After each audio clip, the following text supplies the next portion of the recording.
Welcome to Face Islam, the program dealing with the issues that we find facing Muslims everywhere. And in this episode, I wanted to talk about Zawaj or Zawj. This is the word in Arabic for what? For a wife or marriage. And all of us were concerned about this from the perspective of both men and women. In today's world, we find many couples living together without the benefit of clergy, meaning they don't get married, not in Christianity or Judaism or any religion, not in Islam either. We're seeing some people and they're getting together, living together, and sometimes some of the celebrities famous for this, they'll be married for years, have children together. Maybe even their children are grown, and finally they decide they want to get married. And you have to know that just 50 years ago, that would have been a big shame, an aib, as they say in the Arabic language. Something, this is disgusting, how you're living together. I remember in the 1960s when this all started to become known, the late 60s, during the time of the hippies, the flower children like that, this idea of living together for love, being together for peace, and just, being free to go like a butterfly from the flower to the flower to the flower. However, look at the negative impact that this has had on society. You realize how many children over this past 4 or 5 decades are born out of wedlock? Their parents are not married.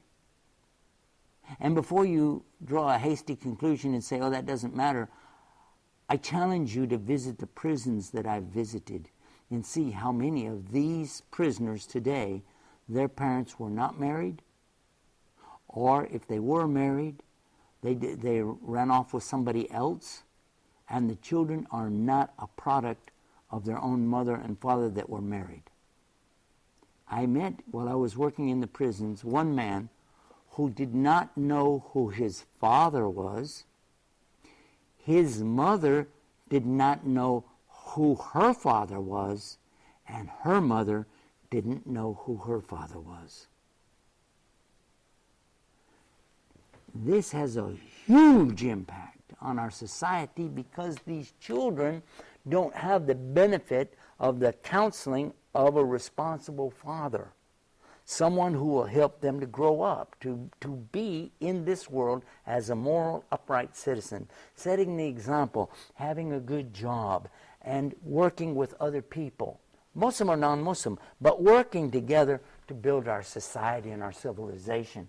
And we're not going to be able to see that from folks who don't have a good example as they grow up. Stop and think what we're talking about here. This is not just a joke. This is not just have some pleasure, have some fun, and move on. And then consider the difficulties facing a woman who is going through the life with children and no husband to help her support them. Some countries, United States included, offer all kinds of benefits, financial benefits to the unwed mothers, food for their children, milk for their children, place to stay, diapers, and well, they should. We know that the society at large is responsible to help those who are indigent, who are impoverished, the yatim, the orphans, and also to help those who are the masakin. This is in Islam as well. But what happens when half the population is in this condition? Who then will support it financially? You will, and I will. So what happens then when the money runs out? Basically, it puts everybody on such a low status, no matter how much you make, it's going to go. It has to go for taxes. It has to help these people. But there's another way. And it's something as old as Adam himself, and that's a man gets married and has children and stays with the family, raises them up, and he's a responsible person.